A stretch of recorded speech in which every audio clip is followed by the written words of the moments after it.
ഈ കൊല്ലം ഒരു 3 പടമുണ്ട്. അപ്പോ 100 പടോ? 3 പടമുണ്ട്. 3 പടം. സോറി. ഇക്കാക്കന്നെ ഇപ്പൊ എന്റെ ഇക്കയാണ് ഇപ്പൊ സ്ക്രീനിൽ കാണുന്ന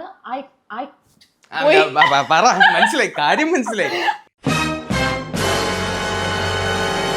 പക്ഷെ മൂപ്പരെങ്ങനെ എക്സ്പ്രസ് ചെയ്യാത്തൊരു ടൈപ്പാണ്. ഞാൻ തീരെ എക്സ്പ്രസ് ചെയ്യില്ല അങ്ങോട്ട്. ഞാൻ മൈൻഡ് ആക്കാൻ പോവാറില്ല.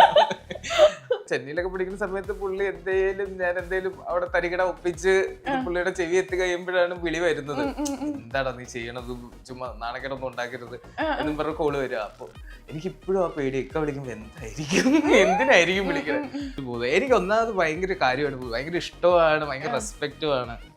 അപ്പൊ ചില സമയം നമ്മളെ ആൾക്കാരൊക്കെ പൊക്കി വെക്കുമ്പോൾ നമ്മൾ തന്നെ ഓർക്കണം ഇത് അപ്പുറം കൊണ്ട് ഇടാനുള്ളതാണ്. ആ സമയത്ത് എൻ്റെ ഒരു മെച്യൂരിറ്റി കുറവും എടുത്തുചാട്ടവും ഒക്കെ ഉണ്ടായിരുന്നു. സ്വന്തമായിട്ട് ഏൺ ചെയ്യാൻ പറ്റുമെന്ന് പിന്നെ ഒറ്റ അടിക്കാൻ തീരുമാനമായപ്പോ അത് പറഞ്ഞത് അവള് ലൈഫിൽ മുന്നോട്ട് പോകുമ്പോ കുറെ കാര്യങ്ങൾ പഠിക്കും. ചിലപ്പോ ലേറ്റ് ആയി പോകും, പക്ഷെ അവിടെ നിന്ന് നമ്മള് പറഞ്ഞു കയറണല്ലോ. എനിക്കും ഇപ്പൊ ഈയിടെയായിട്ട് എനിക്കും കുറച്ച് കോൺഫിഡൻസ് കൂടുതലാണ്. ഇല്ലെങ്കിൽ ഞാൻ പണിയില്ലാതെ വീട്ടിരിക്കേണ്ടി വരും. ചുമന്നെങ്കിലും മലമ്പാക്കല്ലോ സത്യമായിട്ടാ ഇത് പിയറല്ല അത് പിന്നെ കോടതി നിൽക്കുന്ന കാര്യമാണ്. ഒരു പടം കണ്ട് അവര് തീരുമാനിക്കട്ടെ. വിധി നല്ല വിധി വരെയായിരിക്കും. പടം എന്തായാലും ഇറങ്ങാതിരിക്കുമെന്ന് എനിക്ക് തോന്നുന്നില്ല. എനിക്ക് ഒന്നാമത് എനിക്ക് പെങ്ങന്മാരില്ലാത്തത് ജീവിതത്തിൽ ഏറ്റവും വലിയ വിഷമമായിട്ട് കണ്ട ഒരാളറിയാം. എനിക്കൊരു പെങ്ങളില്ലാത്തതിന്റെ എല്ലാ വിഷമം എനിക്ക് ഉണ്ടായിരുന്നു. അത് ഇത്താത്ത വന്നേ പിന്നെയാണ്. ഇത്താത്ത ഇവരുടെ കല്യാണം കഴിയുന്നതിന് മുമ്പ് ഞാൻ മറ്റേ കൺമശി വാങ്ങിച്ചു വയ്ക്കലിൽ ഇത്താത്തയുടെ റൂം മറ്റേ സെറ്റാക്കൽ പരിപാടിയൊക്കെ എനിക്ക് ഭയങ്കര ഇഷ്ടമാണ്. എനിക്കൊരു പെങ്ങള് വേണമെന്നുള്ളത്. Joy of Jewelry Shopping. Biggest joy of jewelry shopping ഇതാ ആരംഭിക്കുന്നു. Jewelry shoppingന്റെ യഥാർത്ഥ ആനന്ദം അനുഭവിച്ചറിയൂ. Joy Alucas, world's favorite jeweler. Hey hello, welcome to movie world media. ഞാൻ മെഹർ ആൻഡ് ഇന്ന് എൻ്റെ കൂടെ ജോയിൻ ചെയ്തിട്ടുള്ള ഗസ്റ്റിനെ പറ്റി പറയുകയാണെങ്കിൽ നമുക്ക് ഒരുപാട് ഇഷ്ടപ്പെട്ട അസ്ഗർ അലി. ഇക്ക നമസ്കാരം. നമസ്കാരം. ഇക്ക 6 വർഷത്തിന് ശേഷം ഇന്ദ്രചൂടൻ മടങ്ങി വന്നിരിക്കാന്നൊക്കെ പറയണ പോലെ എവിടെയായിരുന്നു ഇത്ര നാൾ? 6 വർഷം എനിക്ക് പണിയൊന്നും ഇല്ലായിരുന്നു. എന്ത് ചെയ്യുമായിരുന്നു ഇത്ര നാളപ്പോ? ഞാൻ നല്ല സിനിമകൾക്ക് വേണ്ടി തന്നെ വെയിറ്റ് ചെയ്തിരിക്കുക. സിനിമ അപ്പൊ ഒന്നും നല്ലത് വന്നില്ല. പിന്നെ എനിക്കൊന്ന് ആ സമയത്തൊക്കെ എനിക്ക് സിനിമ ചെയ്യുമ്പോ ഞാൻ ഒട്ടും സീരിയസ് ആയിരുന്നില്ല. ഇപ്പൊ എനിക്ക് മനസ്സിലായി ഞാൻ കുറച്ച് അധ്വാനിക്കണമെന്ന് മനസ്സിലായി. ഒരു 6 വർഷം ഗ്യാപ്പ് വരണ്ട വന്നു. ഓക്കെ, അപ്പൊ ഈ 6 വർഷം എന്ന് പറയുമ്പോൾ നമ്മൾ ഒരുപാട് നമ്മളെ തന്നെ സെൽഫ് അനലൈസ് ചെയ്യാൻ പറ്റും.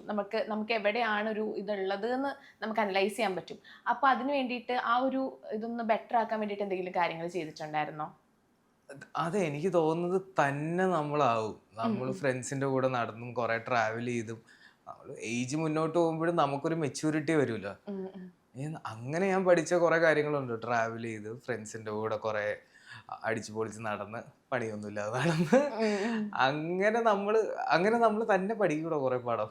എനിക്ക് തോന്നുന്നു അടുത്ത ഈ കൊല്ലം ഒരു 3 പടമുണ്ട്. അപ്പോ 3 പടമുണ്ട്. അപ്പോ എനിക്ക് തോന്നുന്നു അത് എനിക്ക് ഇമ്പ്രൂവ് ആയി വരുന്നുണ്ട് ഞാൻ.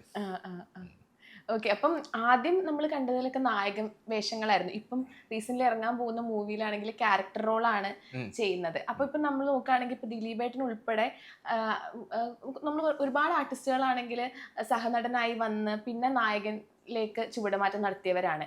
അങ്ങനത്തെ ഒരു കരിയർ പ്ലാൻ ആണോ ഇനി മുന്നിൽ വിചാരിക്കുന്നത്? അങ്ങനെ ഞാനൊന്നും പ്ലാൻ ചെയ്തിട്ടില്ല. ബട്ട് നല്ല ക്യാരക്ടേഴ്സ് വരുമ്പോ ചെയ്യാന്നേ ഉള്ളൂ. പറഞ്ഞ പോലെ എന്നെ കൊണ്ട് ഒരു ഹീറോ എന്ന രീതിയിൽ ഒരു പടം ഭയങ്കര ഫുൾ ഓഫ് ചെയ്യേണ്ട ഒരു സ്റ്റാർ ഒന്നും ഞാൻ ആയിട്ടില്ല.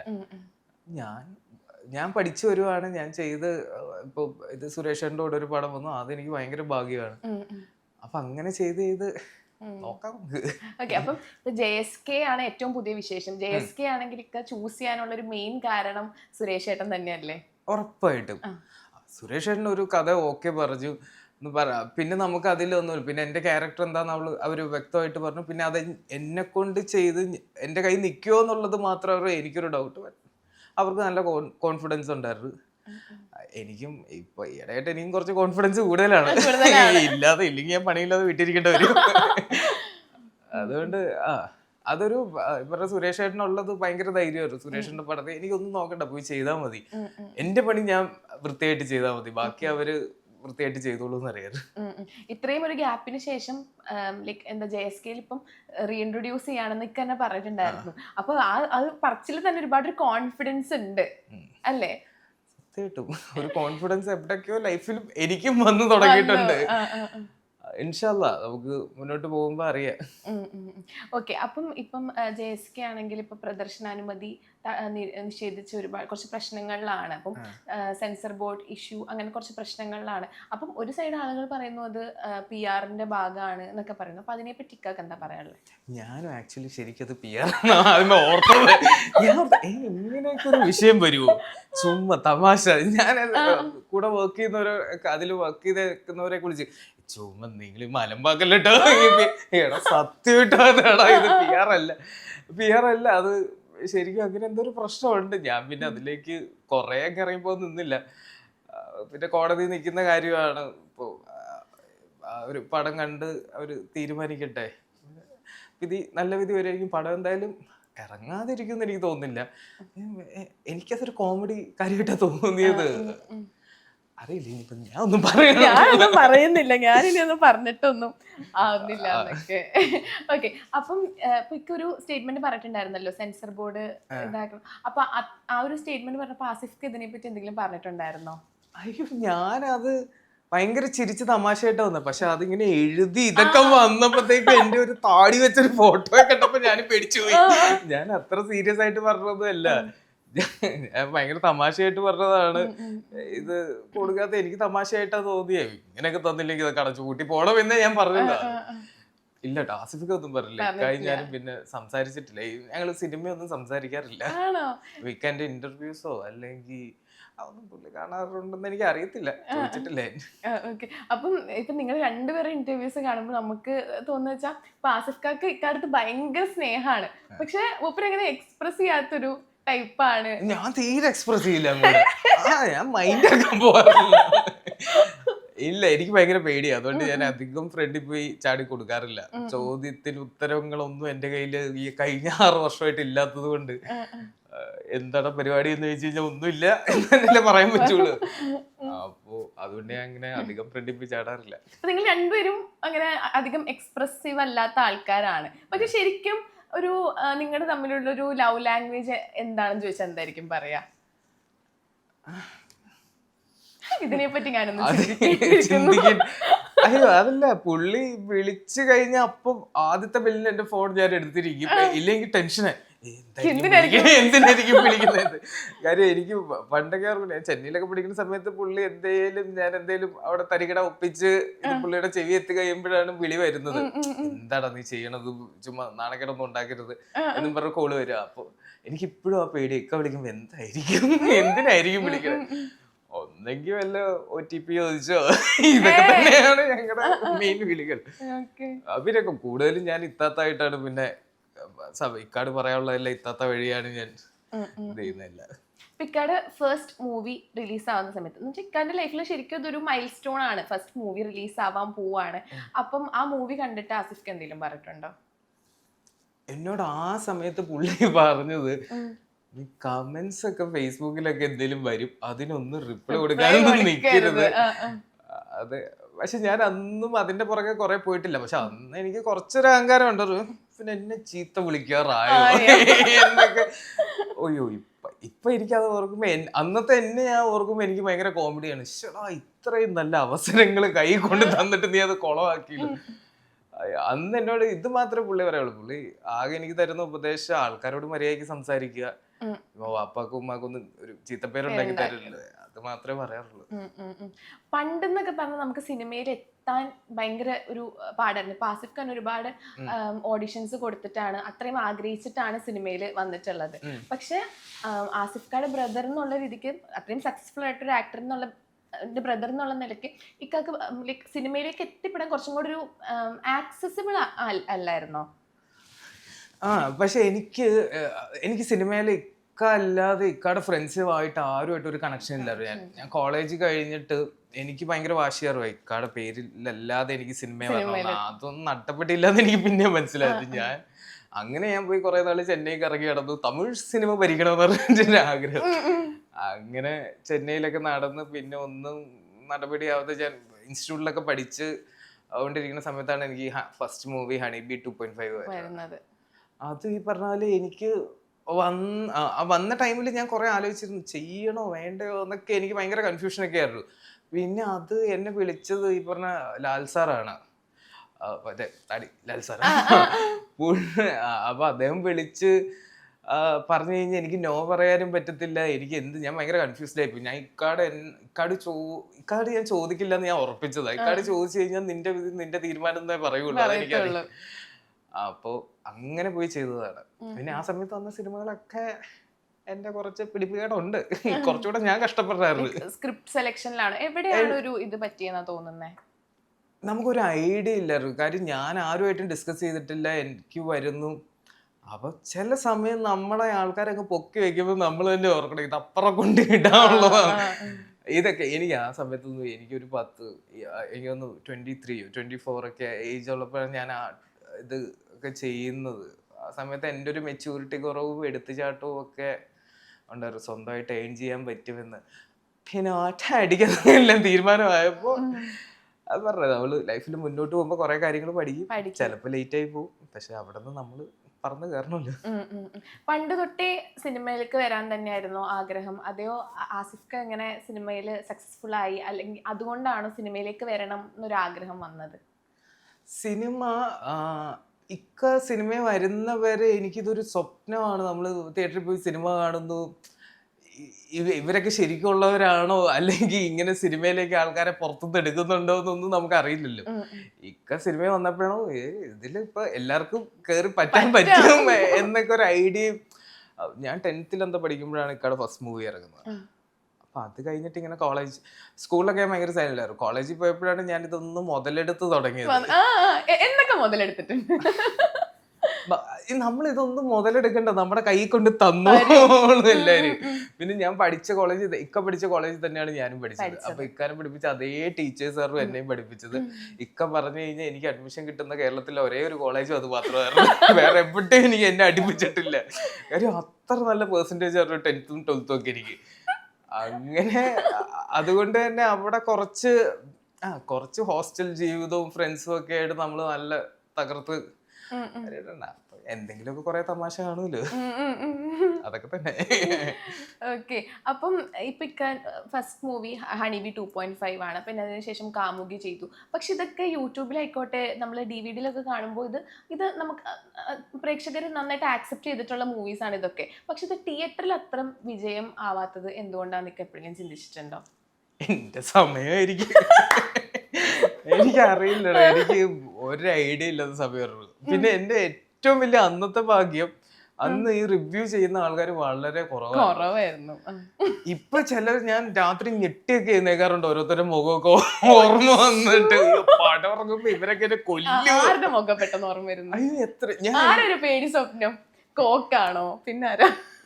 അയ്യോ എനിക്ക് എല്ലാവരുടെയും മോഡുലേഷൻ ഞാൻ ഇങ്ങനെ കേട്ടോണ്ടിരിക്കും. അപ്പൊ ഇവരുടെ സൗണ്ട് തുടങ്ങുമ്പോ തന്നെ എനിക്ക് ടെൻഷനായി, എന്തായിരിക്കും ഇവര് പറയുമ്പോ. എപ്പോഴും ഫ്രണ്ട്സ്, എന്റെ സിനിമ ഇറങ്ങുമ്പോ എന്റെ കോളേജ് ഫ്രണ്ട്സ് എനിക്ക് ഭയങ്കര ഫ്രണ്ട്സ് ഇഷ്ടം പോലെയാണ്. അപ്പൊ ഇവരൊക്കെ ഞാൻ വിളിച്ചിരുത്തും, ഇവരൊക്കെ ഞാൻ ഇങ്ങനെ ചുറ്റുവരുത്തും. ഫുൾ പടം കഴിയുമ്പോ എങ്ങനെ ഉണ്ടടാ. പിന്നെ ഞാൻ ആ ടോപ്പിക്കേ വിടും, ഇവരിവിടെ ചില്ലിയാന്നുള്ള ഒരു ഇതേ ഉള്ളൂ. പക്ഷെ ഇനി എനിക്ക് നല്ല ടെൻഷനാണ്. ഈ റിവ്യൂ ഒക്കെ വന്ന് തുടങ്ങുമ്പോ അത് ഞാൻ എങ്ങനെ ഹാൻഡിൽ ചെയ്തേ പറ്റുള്ളൂ കുറച്ച്.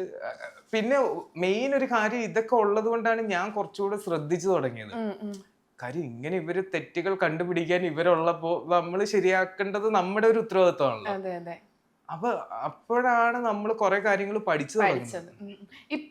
ഇപ്പൊ തന്നെ വിശ്വസിക്കുന്നില്ലേ? ഇപ്പം പണ്ട് ചെയ്ത ഇതിൽ നിന്നും ഒരുപാട് ബെറ്റർ ആയിട്ടുണ്ടെന്ന് ഇപ്പൊ വിശ്വസിക്കുന്നില്ലേ ആക്ടിങ് ഒക്കെ? അപ്പൊ ഇപ്പം ഈ ഒരു പൊസിഷനിൽ ഇരുന്ന് പണ്ടത്തെ സിനിമകൾ ഇപ്പൊ കാണുമ്പോ എന്താ തോന്നുന്നത്? ഞാൻ എന്റെ പിന്നെ സിനിമ ഞാൻ കാണൂല.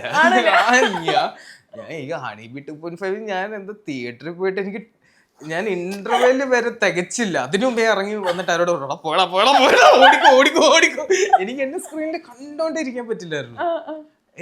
എനിക്ക് എന്നെ തീരെ സ്ക്രീനിൽ ഇഷ്ടമില്ലാത്ത ഒരാളായിരുന്നു. പിന്നെ ഇഷ്ടപ്പെട്ട് തുടങ്ങി. ഇപ്പൊ ഇപ്പൊ എനിക്ക് ഭയങ്കര ചലഞ്ച്. ഇപ്പൊ ഞാൻ പോയി രസമുണ്ടല്ലോ ഡയറക്ടേഴ്സ്. ഇപ്പൊ ഞാൻ ഇപ്പൊ JSK കഴിഞ്ഞിട്ട് ചെയ്യുന്ന എല്ലാം എന്റെ ഫ്രണ്ട്സിന്റെ പടം തന്നെയാണ്. ഇവരുടെ കൂടെ സ്ക്രിപ്റ്റിലും ഞാൻ കുറച്ചുകൂടി ഇവരെ ഒപ്പം ഇരിക്കാൻ തുടങ്ങി. ഡയറക്ടേഴ്സിന്റെ കൂടെയും റൈറ്റേഴ്സിന്റെ കൂടെ ഒക്കെ ഇരുന്ന് എന്റെ ക്യാരക്ടർ എന്താന്ന് പഠിച്ച് അങ്ങനെയൊക്കെ ചെയ്യാനാണ് ഞാൻ ശ്രമിക്കുന്നത്. പക്ഷെ ഇതൊക്കെ വന്നിട്ടുണ്ടോന്ന് എനിക്കറിയത്തില്ല. ഇപ്പൊ അതേ പറഞ്ഞത് നമ്മള് പഠിച്ച് വരുന്നുണ്ട് തോന്നുന്നു.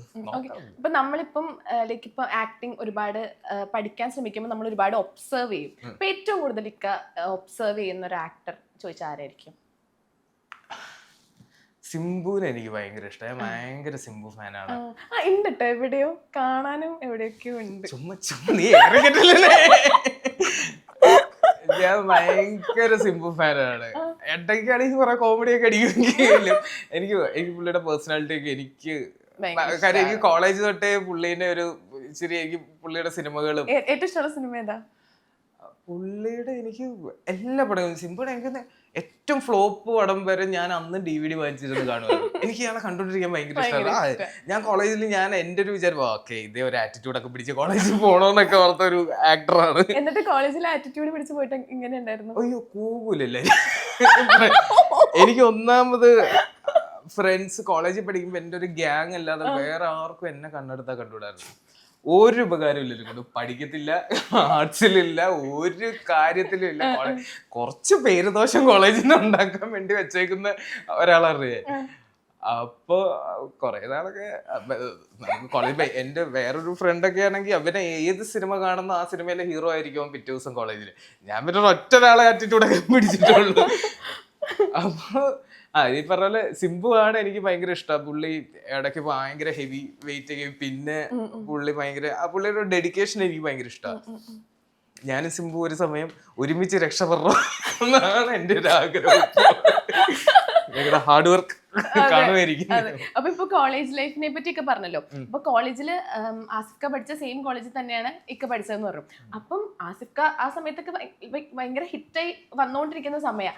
അപ്പം എല്ലാവരും നോക്കുമ്പോ ആസിഫ്കയുടെ ബ്രദറാണ് അവരുടെ കൂടെ പഠിക്കുന്നത്. അപ്പം ഇക്കാക്ക് തന്നെ ഇപ്പൊ എന്റെ ഇക്കയാണ് ഇപ്പൊ സ്ക്രീനിൽ കാണുന്ന മനസ്സിലായി, കാര്യം മനസ്സിലായി. പക്ഷെ എന്റെ ഇക്കയാണ്. അപ്പൊ എല്ലാവരുടെയും മുന്നിൽ ഭയങ്കര ഒരു അടിപൊളി ഫീൽ അല്ലേ അത്? അയ്യോ പക്ഷെ നമ്മൾ കോളേജിൽ പഠിക്കുമ്പോ ഉണ്ടല്ലോ എനിക്ക് കാര്യം മനസ്സിലായി, ഉള്ളടക്കം എനിക്ക് മനസ്സിലായി. അപ്പൊ നമ്മുടെ സീനിയേഴ്സ് ഒക്കെ ആണേലും നമ്മളോട് ഓവർ കുറച്ചാണ് ഇടൂല്ലേ, ഇവനിനി എങ്ങാനും മനസ്സിലാ തോന്നലുണ്ടെങ്കിൽ ശരിയാവില്ലല്ലോ എന്നുള്ളൊരു ആറ്റിറ്റ്യൂഡ് ആയിരുന്നു എന്റെ അടുത്ത്. ഞാൻ പിന്നെ എന്നെ എവിടെ കൊണ്ടിട്ടാലും ഞാൻ ജീവിക്കും. ഞാൻ എങ്ങനെയെങ്കിലുമൊക്കെ സോപ്പൊക്കെ ഇട്ട് കുറച്ച് ചാട കാണിക്കുന്ന അടുത്ത് ചാടൊക്കെ കാണിച്ച് ഞാൻ വേറെ കാര്യം ടീച്ചേഴ്സിനോട് ചോദിച്ചു കഴിഞ്ഞാൽ ഇത്രയും ഒരു പാവം അവ പഠിക്കൂല്ല, വേറെ ഗുണമൊന്നുമില്ല, പക്ഷെ ഇത്രയും ഒരു പാവം പയ്യൻ വേറെ ഇല്ലെന്ന് എന്നെ പറ്റി ഇപ്പോഴും പറയും. എന്നാ കാണിക്കേണ്ട തരികടകളെല്ലാം ഞാൻ കാണിച്ചിട്ടുണ്ട്. അപ്പൊ ഒരുപാട് ഗേൾ ഫാൻസ് ഒക്കെ ഉണ്ടാവുമായിരിക്കും അല്ലേ? എവിടെ? അല്ല മൊത്തത്തില് ഇല്ല, സത്യമായിട്ടും ഇല്ല. എനിക്കറിയില്ല. എന്റെ സിനിമ ഇറങ്ങിയിട്ട് നിങ്ങൾ ആരെങ്കിലും എന്റെ സിനിമ കണ്ടിട്ടുണ്ടോ? സത്യമായിട്ടും കണ്ടിട്ടുണ്ട്. നോക്കാം, നമുക്ക് ഇനി കുറച്ചുകൂടെ വെയിറ്റ് ചെയ്യട്ടെ. ഓക്കെ, അപ്പൊ ഞാനൊരു വീഡിയോ കാണിച്ചു തരാം. അപ്പൊ ഈ വീഡിയോ കാണുമ്പോൾ അതിനെപ്പറ്റി കാക്ക എന്താണ് പറയാനുള്ളത്? ഒരു വാക്കിലൊന്നും നിർത്തരുത്, കുറച്ചും കൂടെ പറയണം കേട്ടോ. ഓക്കെ.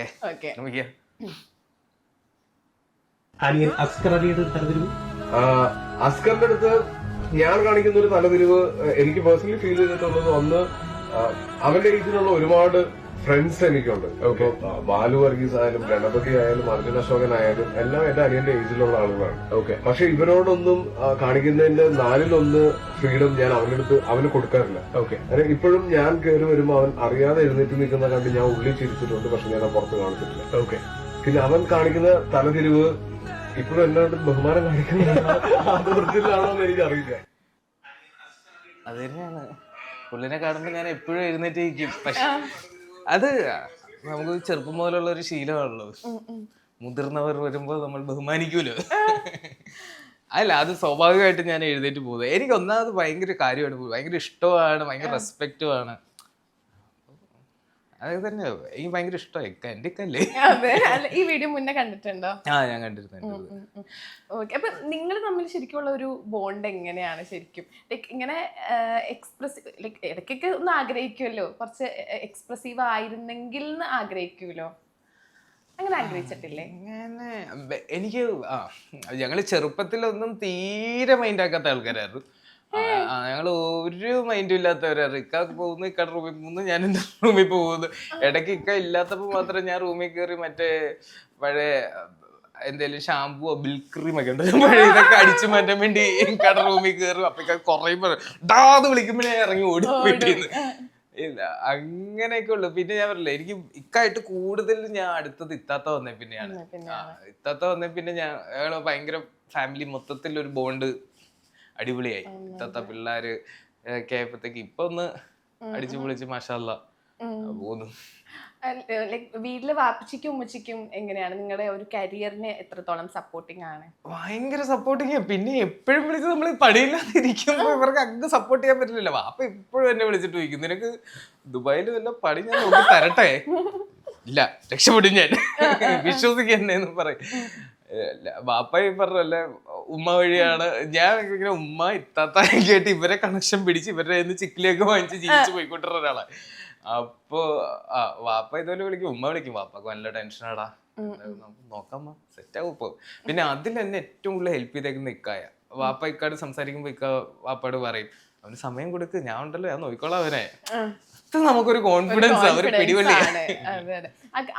അവർക്കാണെങ്കിൽ നിങ്ങൾ രണ്ടുപേരും വേറെ എന്തെങ്കിലും ജോബ് ചെയ്യണം എന്നായിരുന്നു, അതെയോ സിനിമയിലേക്ക് വരണം? കാരണം സിനിമ ഫീൽഡ് എന്ന് പറഞ്ഞാൽ ഭയങ്കര അൺസർട്ടൈൻ ആണല്ലോ, വെച്ചാൽ നമുക്കൊന്നും പറയാൻ പറ്റില്ല. അപ്പം ലൈക്ക് എപ്പോഴും പാരന്റ്സ് ആണെങ്കിൽ അവരുടെ മക്കള് സേഫ് സൈഡിലായിരിക്കണം എന്ന് ആഗ്രഹിക്കുന്നവരാണ്. അപ്പോ ലൈക്ക് സിനിമ വേണോ എന്ന് എപ്പോഴെങ്കിലും ചോദിച്ചിട്ടുണ്ട്? അല്ല, അത് തന്നെയാണ് അതിന്റെ ഉത്തരം.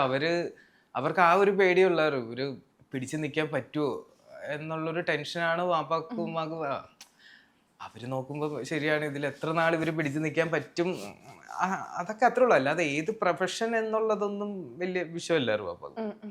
ഇപ്പം നമ്മൾ നോക്കുകയാണെങ്കിൽ ഇപ്പം ഒരുപാട് സിനിമകളിൽ രാഷ്ട്രീയ ഇടപെടലുകൾ ഉണ്ടാവാറുണ്ട്. അപ്പം അത് ആ സിനിമയുടെ ഫിലിം മേക്കേഴ്സിനെ സംബന്ധിച്ചിടത്തോളം അവർക്കൊരു ക്രിയേറ്റീവായിട്ട് ചിന്തിക്കാൻ, ഇപ്പോൾ ഒരു ഡയലോഗ് ആയിക്കോട്ടെ, ഒരു പേര് ഇടുന്നതിൽ പോലും അവർക്ക് രണ്ടാമതൊന്ന് ചിന്തിക്കേണ്ടി വരുന്നുണ്ട്. അപ്പോൾ അതിനെപ്പറ്റി ഒരു കാഴ്ചപ്പാട് എന്താണ്? നമ്മൾ ഈ ആവശ്യമില്ലാതെ, എനിക്ക് തോന്നുന്നില്ല, സിനിമയൊക്കെ എപ്പോഴും എന്താണ് സമൂഹം എന്നുള്ളത് നമ്മൾ കാണിക്കുന്ന സിനിമയിലൂടെയാണ്. അതിൽ നല്ലതും ചീത്തയുമായിട്ടുള്ള എല്ലാ കാര്യവും സിനിമയിലൂടെ നമുക്ക് കാണിക്കാൻ പറ്റും.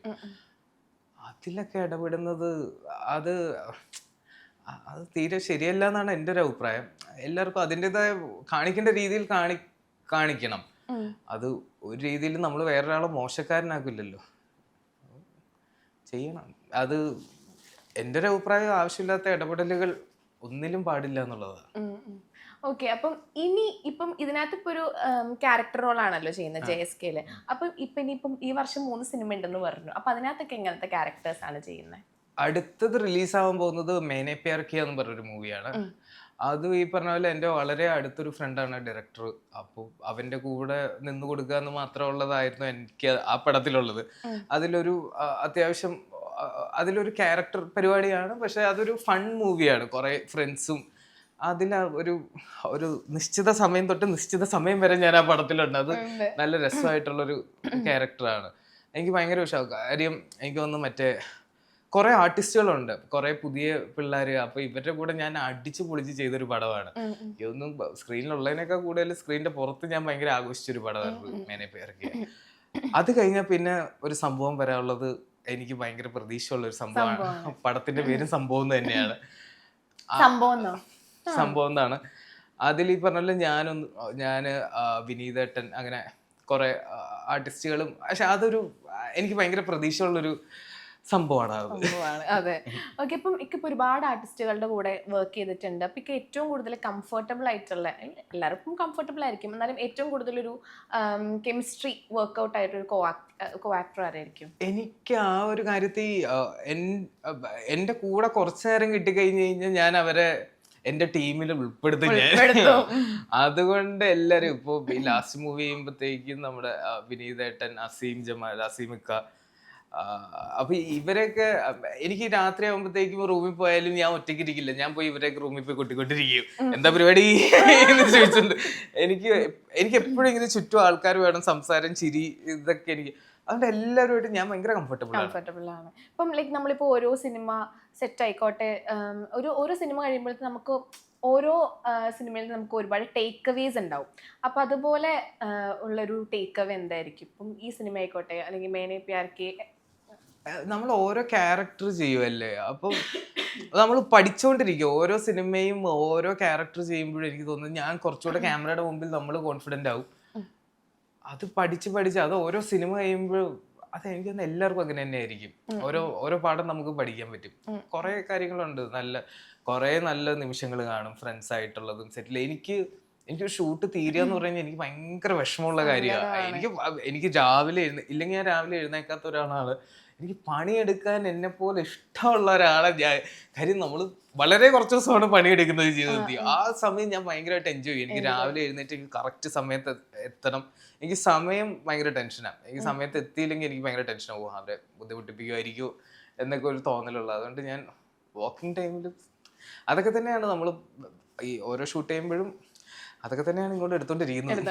ഇക്കാൻ്റെ ഇപ്പം ഇന്റർവ്യൂസ് ആയിക്കോട്ടെ, ഇപ്പം ബാക്കി വീഡിയോസ് ഒക്കെ കാണുമ്പോഴാണെങ്കിലും ഒക്കെ ഭയങ്കര ഹമ്പിളായിട്ടാണ് എപ്പോഴും സംസാരിക്കുന്നത് നമ്മൾ ശ്രദ്ധിച്ചിട്ടുള്ളത്. എപ്പോഴും ഭയങ്കര ഡൗൺ ടു എർത്ത് ആയിട്ട് സംസാരിക്കുന്ന ലൈക്ക് ബേസിക് നേച്ചർ ഇങ്ങനെ തന്നെയാണോ ശരിക്കും? പണ്ട് തൊട്ടേ ഇങ്ങനെയാണോ? പണ്ട് കുറച്ച് ജാടയായിരുന്നു എന്നൊക്കെ പറയും.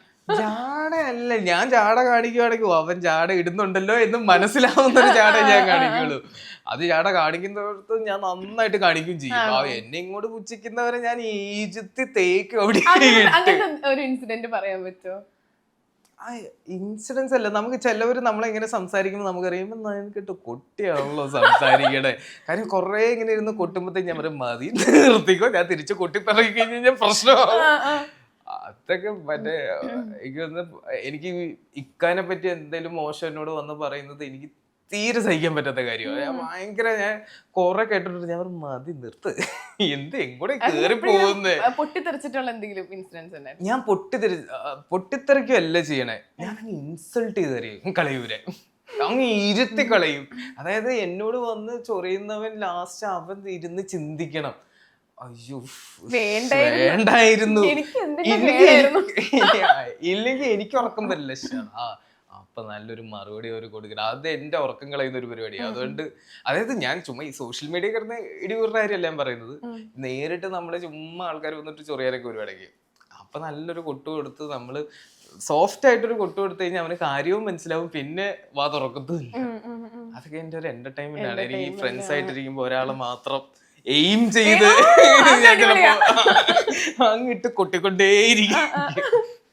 ഓക്കെ. അപ്പൊ ഇപ്പം ആസിഫ് ഖാൻ ഒരുപാട് ക്യാരക്ടേഴ്സ് ചെയ്തിട്ടുണ്ട്. എനിക്ക് തോന്നുന്നു 2024 ആസിഫ് ഖാൻ ഇയർ ആയിരുന്നു തോന്നുന്നുണ്ട്. ഒരു നല്ല നല്ല ഹിറ്റ് മൂവീസ് ഉണ്ടായിരുന്നു. അപ്പൊ ഇക്കാക്ക് as A brother Asif Khan ഏറ്റവും ഇഷ്ടപ്പെട്ട മൂവി ഏതായിരുന്നു? Bachelor party.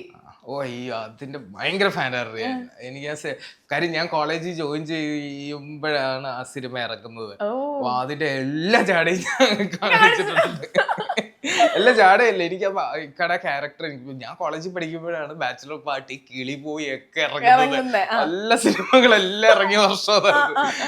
അപ്പൊ എനിക്ക് അതുകൊണ്ട് ആ ക്യാരക്ടേഴ്സ് ഒക്കെ ഭയങ്കര ഇഷ്ടം. പുള്ളി കുറച്ച് എങ്ങനെ എനർജറ്റിക് പരിപാടി ഒക്കെ എനിക്ക് ഭയങ്കര ഇഷ്ടമാണ്. ഏറ്റവും കൂടുതൽ അങ്ങനത്തെ ക്യാരക്ടേഴ്സ് ആസിഫ് ഖാൻ ചെയ്യുന്നതാണോ കാണുന്നത്? എനിക്ക് ഭയങ്കര ഇഷ്ടം. അതുപോലത്തെ സ്റ്റൈലിഷ് സാധനങ്ങൾ ഒക്കെ ചെയ്യുന്നത് ഭയങ്കര ഇഷ്ടമാണ്. ഇക്കാക്ക് അതുപോലെ എങ്ങനത്തെ ഒരു ക്യാരക്ടർ ചെയ്യണം എന്നാണ് ആഗ്രഹം? നമുക്ക് എല്ലാവർക്കും ഒരു ഡ്രീം ക്യാരക്ടർ ഉണ്ടാവില്ല, എനിക്ക് ഈ ഒരു ക്യാരക്ടർ ചെയ്യണം എന്നുള്ള. എനിക്ക് അങ്ങനെയില്ല, എനിക്ക് എല്ലാം ചെയ്യണം, ഒന്നും ഞാൻ വിട്ടുകൊടുക്കില്ല. എനിക്ക് എല്ലാ ഇമോഷൻസും ഇതെല്ലാം ചെയ്യണം എന്നുള്ളതാണ് ഒരു സ്വപ്നം, ആഗ്രഹമൊക്കെ. അപ്പൊ ഈ ഒരു 6 വർഷം ഉണ്ടായിരുന്നല്ലോ, ഈ ആ ഒരു 6 വർഷത്തിൽ ഏറ്റവും കൂടുതൽ കേട്ടൊരു ചോദ്യം എന്തായിരിക്കും? എന്താ സിനിമയൊന്നുമില്ലേ, പണിയൊന്നുമില്ലേ? ഭയങ്കര ഒരു മധുര ചോദ്യമാണല്ലേ. ഭയങ്കര വൃത്തികെട്ട അത്. ആ ചോദ്യം എനിക്ക് നിർത്തലാക്കി കളയണം. എന്നുവെച്ചാ 6 വർഷം എന്ന് പറഞ്ഞാൽ അത്ര ഒരു ചെറിയൊരു ഇതല്ലല്ലോ. അപ്പൊ എന്റെ ഒരു എക്സ്പീരിയൻസ് ഒന്ന് ആലോചിച്ച് നോക്കണം. ഈ 6 വർഷത്തിന്റെ ഒരു ദിവസം എങ്ങനെയായിരുന്നു? ഞാൻ എനിക്ക് 2 തവണ ഓൾ ഇന്ത്യ ട്രിപ്പ് അടിച്ചിട്ടുള്ള ഒരാളാണ് ഞാൻ ട്രെയിനില് ഫ്രണ്ട്സ് ആയിട്ട്. 2 തവണ ഈ 6 കൊല്ലത്തിനിടയ്ക്ക് അപ്പൊ ഫ്രണ്ട്സ് ആയിട്ട് ഇങ്ങനെ ട്രെയിൻ മാറി മാറി മാറി കയറി പോവുക, അവിടെ പോവുക, എല്ലാ സ്ഥലത്തും വന്ന് മറ്റേ അവസാനം കലാശക്കൊട്ട് ഗോവയിൽ പോവും, അവിടെ പോയി ഇടി ഉണ്ടാക്കി തിരിച്ച് ഇവിടെ വരും. ഇതൊരു സ്ഥിരം 2 കൊല്ലം ഞാൻ എൻജോയ് ചെയ്തത് അങ്ങനെയാണ്. ഐ മീൻ ഈ 6 കൊല്ലത്തിൽ 2 തവണ അത് ഭയങ്കര എക്സ്പീരിയൻസ് ആണ്. ഈ സ്ഥലങ്ങൾ കാണുക, ആൾക്കാരെ കാണുക, അത് പിന്നെ അത് നമുക്ക് തരുന്ന എക്സ്പീരിയൻസ് നമുക്ക് എവിടെ കൊണ്ടിട്ടാലും നമ്മൾ അവിടെ കിടന്ന് വേണേലും നമുക്ക് ഉറങ്ങാൻ പറ്റും. അതൊക്കെ അതാണ്. പിന്നെ ഈ ചോദ്യങ്ങൾ നമുക്ക് ഒന്നും ചെയ്യാൻ പറ്റില്ലല്ലോ. നമ്മൾ അത് എങ്ങനെ ഹാൻഡിൽ ചെയ്യുക എന്നുള്ളത് ആദ്യമേക്ക് എനിക്കത് ഭയങ്കര വിഷമമായിരുന്നു. പിന്നെ നമുക്ക് അതൊരു കോമഡി, പിന്നെ അവരൊരു കോമഡി ആയിട്ട് നമുക്ക് തോന്നാൻ തുടങ്ങി.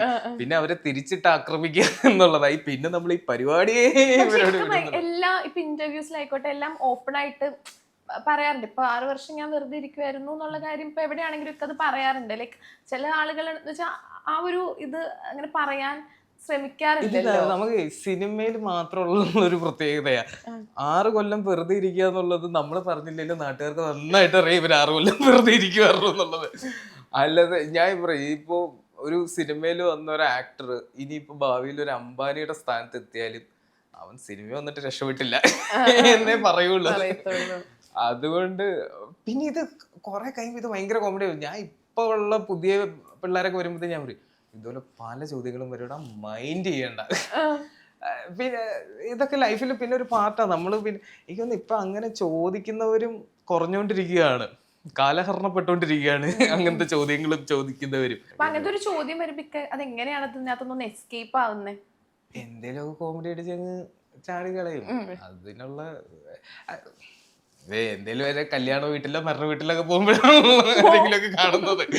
അപ്പൊ ആ പോക്ക് ഒഴിവാക്കി കളയുക. പിന്നെ ഞാൻ ഒരിടയ്ക്ക് വീട്ടിലേ കയറാറില്ലായിരുന്നു. ഞാൻ പിന്നെ വീട്ടിലേക്ക് എപ്പോഴും വിളിക്കുന്ന ആളാട്ടോ. എനിക്ക് എപ്പോഴും വൈകുന്നേരം വിളിച്ച് ഉമ്മായിട്ട് കുറച്ചേരം സംസാരിച്ച് എല്ലാരും ഞാൻ ഹാപ്പി ആക്കി വെക്കും ഞാൻ എല്ലാ പോയിന്റിലും. അപ്പൊ വിളിച്ച് കുറച്ച് നമുക്ക് പരിപാടിയൊക്കെ ഉണ്ട്, സെറ്റ് ആവും. പിന്നെ എനിക്കൊരു ചേട്ടനല്ലേ ഉള്ളേ കോൺഫിഡൻസ്. അത് എനിക്ക് വല്ലാത്തൊരു കോൺഫിഡൻസ് ആണ് അതില്. അത് നല്ല മുതലെടുത്തിട്ടുണ്ട്. അത് ഞാൻ എവിടെ പോയി പെട്ട് കിടന്നാലും ഞാൻ ഇത്തന്നെ വിളിക്കും, ഇത്തത്താ പൈസ ഒന്നുമില്ല ഇത്തത്താ എന്നും പറഞ്ഞു. ഞാൻ ഇത്തത്താണ് എന്റെ ആ ഒരു കാര്യത്തിലൊക്കെ ബാങ്കറും പരിപാടിയല്ല. ഓക്കെ. അപ്പം ഈ ഒരു 6 ഇയേഴ്സിൽ ഇക്ക പറഞ്ഞല്ലോ ഒരുപാട് സെൽഫ് അനലൈസ് ചെയ്തിട്ടുണ്ടാവും. അപ്പൊ ഇക്കാക്ക് തന്നെ ഇക്കയുടെ ഒരു ക്യാരക്ടറിലാണെങ്കിൽ എനിക്ക് ഈ ഒരു കാര്യത്തിൽ ഞാൻ കുറച്ചും കൂടെ ലൈക്ക് സിനിമ ആക്ടിങ് അതൊന്നുമല്ല, ക്യാരക്ടറിൽ ഒരു സെൽഫ് ഡെവലപ്മെന്റ് വേണം എന്ന് തോന്നിയത് എന്താണ്? ഞാൻ എല്ലാം ചിരിച്ചുകൊണ്ട് ഹാൻഡിൽ ചെയ്യാൻ പഠിച്ചു. കുറേ നമ്മൾ ഓക്കെ ഇനി അല്ലാതെ നമ്മൾ എല്ലാത്തും ദേഷ്യം കാണിക്കാൻ പോയിട്ടോ ഒന്നും കാര്യമില്ല. ഞാൻ എല്ലാം കൂളായിട്ട് എടുക്കാൻ തുടങ്ങി. എന്ത് പ്രശ്നം വന്നല്ലേ വിട്ടാൽ അത് നമുക്ക് സെറ്റാക്കാം എന്നുള്ളൊരു എനിക്കൊന്ന് അതാണ് ഞാൻ പഠിച്ച. ഇപ്പോൾ ഒരു പടം ഫ്ലോപ്പ് ആയാലോ പടം എനിക്ക് JSK എന്ന് പറഞ്ഞ പടം ഞാൻ ചെയ്യാൻ തുടങ്ങിയിട്ട് കുറെ കാലമായി. അത് കുറെ ഷെഡ്യൂളായിട്ട് ചെയ്തു തന്നെ. അപ്പോഴും ഞാൻ അവസാനം റിലീസിന്റെ തലേന്നാണ് ഈ ഒരു പ്രശ്നം വന്ന് റിലീസിങ് മാറ്റി വയ്ക്കുന്നത്. ഈ ഒരു 1 വീക്ക് മുമ്പ് രക്ഷപ്പെടാൻ സമ്മതിക്കില്ലല്ലോ. പിന്നെ എല്ലാം നമുക്ക് തമാശയാവും. ഞാൻ അതിൽ കൂടെ അഭിനയിച്ച ഒരു മുസ്തഫ എന്ന് പറഞ്ഞൊരു ആക്ടറുണ്ട്. അപ്പം അവനെ ഞാൻ വിളിച്ചിട്ട് പറയും നമ്മുടെ സമയമായിട്ടില്ല അളിയാ. അത് ചിരിച്ച് ഹാൻഡിൽ ചെയ്യാം, നമുക്കൊന്നും ചെയ്യാൻ പറ്റില്ലല്ലോ. പക്ഷെ നമ്മൾ പോകുന്ന ട്രാക്ക് ഒരു നാൾ കറക്റ്റ് ആവുമായിരിക്കും. ഇപ്പം ഇതുപോലെ ഇപ്പം പറഞ്ഞല്ലോ, ഇപ്പം വിളിച്ചു എന്ന് പറഞ്ഞല്ലോ. അപ്പം നമുക്ക് എല്ലാവർക്കും ലൈഫിൽ ഒരു 3 AM ഫ്രണ്ട് ഉണ്ടാവും. എന്ന് വെച്ചാൽ ആ സമയത്താണ് നമ്മൾ ഏറ്റവും കൂടുതൽ ഓവർ തിങ്ക് ചെയ്യുന്നതും തിങ്ക് ചെയ്ത് എവിടെയെങ്കിലും എത്തുന്ന സമയമായിരിക്കും. അപ്പോഴാണ് നമ്മൾ ഏറ്റവും കൂടുതൽ ലൈക്ക് ആരുടെങ്കിലും ഇതൊന്ന് പറയണം. അപ്പം അങ്ങനെ ഏതൊരു പാതിരാത്രി വിളിച്ചാലും ഫോൺ എടുക്കുന്ന അല്ലെങ്കിൽ ഏറ്റവും കൂടുതൽ ഷെയർ ചെയ്യുന്ന ഒരു ഫ്രണ്ട് ആരാന്ന് ചോദിച്ചാൽ എന്താ പറയാ? എനിക്ക് അങ്ങനെ കുറെ ഫ്രണ്ട്സ് ഉണ്ട്. പക്ഷെ എൻ്റെ ഏറ്റവും ബെസ്റ്റ് ഫ്രണ്ട് കോളേജിൽ വിഷ്ണു എന്ന് പറഞ്ഞ എൻ്റെ കോളേജിൽ എൻ്റെ ഹോസ്റ്റൽ റൂംമേറ്റ് ആയിരുന്നു. ഇവന് സിനിമയായിട്ടൊരു ബന്ധവുമില്ല. അതുകൊണ്ട് അവൻ കണ്ട ഒരേ ഒരു സിനിമ ഞാൻ. അതുകൊണ്ട് ഞാൻ എന്ത് പറഞ്ഞാലോ കേട്ടോണ്ടിരിക്കും. എന്നെ കുറെ ഇട്ടങ്ങ് മോട്ടിവേറ്റ് ചെയ്യും, ഇല്ലെങ്കിൽ കുറെ ഇട്ടങ്ങ് പുച്ഛിക്കും. അപ്പൊ എനിക്കൊരു സമാധാനം. ഇവനെ 2 തെറിയും പറഞ്ഞ് ഞാൻ ഫോണും കട്ട് ചെയ്യുമ്പോ എനിക്കൊരു സന്തോഷം. ഇല്ലെങ്കിൽ അവനെ വിളിച്ചിട്ട് ഞാൻ ചോദിക്കും നീ രക്ഷപ്പെട്ടോടാ ജീവിതത്തിൽ? ഇല്ലല്ലേ ഞാൻ ബിസിനസ് ഒക്കെ ടൈറ്റ്. സമാധാനം കിട്ടും. അത് അവരൊക്കെയാണ് എൻ്റെ കുറെ ഫ്രണ്ട്സ് ഉണ്ട്. ഞാൻ എല്ലാരും വിളിച്ചിട്ട് ഞാൻ എല്ലാം തമാശയായിട്ട് എടുത്ത് തുടങ്ങിയ പിന്നെയാണ് ഞാൻ വിളിച്ചിട്ട് എടാ ജീവിതം എങ്ങനെയാ പൈസ കൊണ്ടാകയില്ല, ഒരു രക്ഷയില്ലടാ പെട്ടു സന്തോഷാണ്. ഞാനും അതാണ്. എനിക്കത് ഭയങ്കര. അപ്പൊ അവർക്കും ഒരു സന്തോഷവും നമുക്കും ഒരു സന്തോഷവും. ഇപ്പൊ ലൈഫിൽ ഏറ്റവും വലിയ ടെൻഷൻ എന്താ? ഇപ്പൊ എന്താലോചിച്ച് ടെൻഷൻ അടിക്കണം എന്ന് എനിക്ക് അറിയത്തില്ല.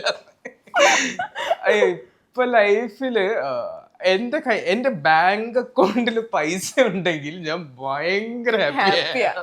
ഞാൻ മറ്റേ ഫ്രണ്ട്സിനെ വിളിച്ചിട്ട് എന്താ പരിപാടി, നമുക്കൊന്ന് ചില്ല് ചെയ്താലോ, അത് ഞാൻ പറയൂല.